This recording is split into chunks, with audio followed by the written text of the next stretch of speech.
A las 8:40 de la mañana es el turno de la embajadora del pueblo. Muy buen día para Milicen Uribe.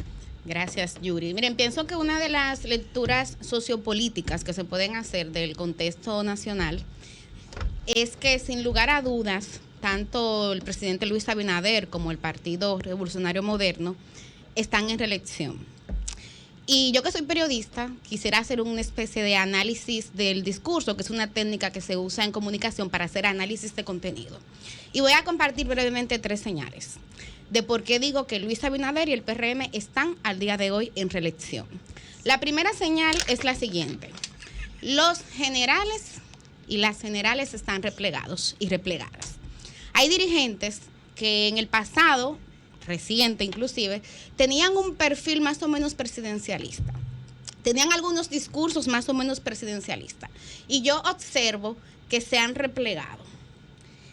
Ahora la línea es, no, yo voy a aportar desde donde el partido, el presidente Luis Abinader lo entienda. Esa es una línea que es recurrente entre estas personas.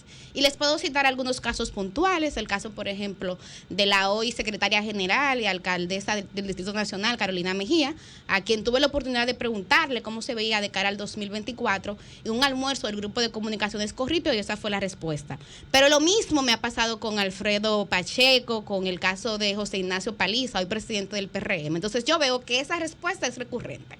Esa es la primera señal. No se ve, no se percibe lo que en deporte se llama un retador. Ahora mismo, inclusive, los principales liderazgos internos están alrededor del presidente Luis Abinader. Ni siquiera un Hipólito Mejía, que tiene una cuota de poder importante, tanto al interno del partido como también a lo interno del gobierno. Claro está, toda regla tiene su excepción, y yo creo que aquí una excepción pudiera ser el caso de don Guido Gómez Mazara, que de hecho recientemente en el proceso interno del PRM se enfrentó a Luis y se enfrentó a Hipólito, porque retó justamente los candidatos de ellos. Y es que nadie puede tener la duda de que efectivamente tanto la presidencia como la secretaría general de ese partido pues ha sido pactada entre estas dos facciones. El otro elemento que quiero señalar como un indicativo de que efectivamente aquí se está en reelección es el discurso de algunos funcionarios. Y puedo citarles mucho, pero por cuestiones de tiempo voy a citar uno reciente. Me refiero al doctor Santiago Jacín, quien es director ejecutivo de SENASA, pero que hay que recordar fue quien coordinó el sector externo de la campaña del presidente Luis Abinader. Pues el doctor Jacín, el 16 de junio, en el almuerzo de Multimedios El Caribe, que es el canal CDN y también el periódico El Caribe, dijo de manera textual, escuchen esto: yo digo que Luis Abinader va para la reelección. El presidente no lo ha dicho, pero yo soy reeleccionista. Voy a trabajar para que Luis Abinader se reelija y que mi partido se mantenga en el poder. Eso dijo el doctor Jacín en esa entrevista. Digo, así como él lo ha dicho, lo han dicho otros y otras, pero por cuestión de tiempo pongo ese ejemplo.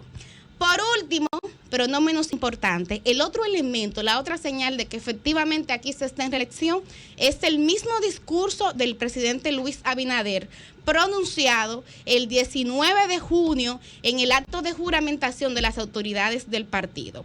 ¿Qué hizo Luis Abinader en este discurso? Bueno, básicamente 3 cosas. Lo primero es que le respondió a la oposición. Una oposición que efectivamente también está en campaña. Hace mucho tiempo está en campaña. Entonces el presidente se puso a tono, asumió una retórica no solamente política, sino también proselitista, que es distinta. Cuando él señala esa frase de no miren para atrás, eso es proselitismo. Cuando él dice a la oposición que aporten o que se aparten, eso es proselitismo. Y aquí yo comienzo con una preocupación, y es la siguiente: a esta oposición que el presidente Luis Abinader le dice que se aparte, es la misma oposición a la que el presidente Luis Abinader convocó para el CES y a la que le está pidiendo diálogo y con la que necesita consenso para generar unas transformaciones de unos temas que son estructurales para este país, como agua, mejores accesos a pensiones, reordenamiento territorial, seguridad social, seguridad ciudadana. Entonces, aquí es cuando uno comienza a preocuparse, cuando uno nota que la campaña política, y lo decía mi compañero Francisco Guillén, en ese país comenzó violentando la ley. Pero bueno, sigo. El otro elemento, y aquí yo pienso que todos pudieran estar de acuerdo, es cuando de manera textual el presidente Luis Abinader llamó a los militantes del partido a las calles. Él dijo: desde ya todos saldrán a las calles con la fuerza de sus ideas y a defender el resultado de las políticas del gobierno, a conversar y a escuchar todos los sectores. ¿Y qué me choca de esto? Bueno, hay una ley, hay dos leyes para ser precisa, pero hay una ley electoral y política que prohíbe justamente actos en la calle. Una de las pequeñas fronteras que están más o menos claras, porque ahí también coincido con Francisco, que es una ley difusa que tiene efectivamente que revisarse, hay que hacerle un reglamento, ya lo decía la Junta Central Electoral, pero de manera textual dice que los mítines en la calle no se pueden. O sea, los partidos tienen derecho a juntarse bajo techo, pero los mítines en las calles están prohibidos. Entonces el presidente dice que ellos van a salir a las calles a defender sus ideas. Entonces, miren, todo indica que ese acto del 19 de junio era un punto de inflexión y efectivamente quedó como el pistoletazo de salida. El doctor Santiago Jacín lo decía así mismo, él decía: yo espero que el 19 el presidente ahí ya lo diga públicamente. Oigan eso.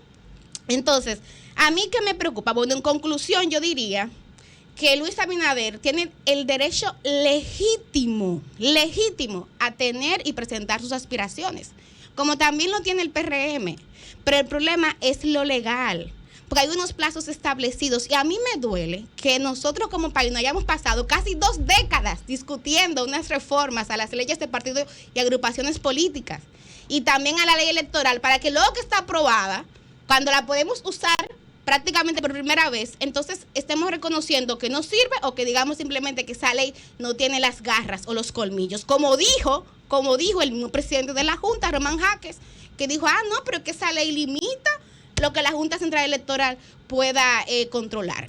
Y ojo, quiero hacer una aclaración. A mí no me preocupa que los partidos políticos hagan política. Todo lo contrario, yo soy de las que creo que efectivamente hay que seguir fortaleciendo los partidos políticos para que tengamos mejores dirigentes públicos y para que tengamos entonces un mejor Estado, un Estado que sea más capaz, más eficiente, más gerente y más ético. Pero a mí lo que me preocupa es cuando se pone la reelección en la mesa, ¿quién me garantiza a mí que la agenda proselitista, la agenda electoral, no va a competir con la agenda país? ¿Qué me garantiza a mí como ciudadana que los intereses políticos del gobierno no van a atentar contra los intereses de la población? ¿Y por qué yo digo el gobierno cuando digo que efectivamente la oposición también está en campaña? Porque el problema son los recursos, los fondos públicos.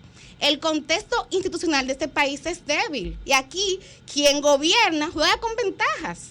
Entonces, eso es una de las preocupaciones que yo tengo. Por eso, con todo el respeto que me merece el señor presidente Luis Abinader, un hombre que parece tiene muy buenas intenciones, en esta ocasión tengo que disentir de él, porque yo creo que con el tema de la reelección y el uso de los recursos públicos es necesario mirar para atrás, porque hay errores que, como dice la historia, los pueblos que no la conocen están condenados a repetirla.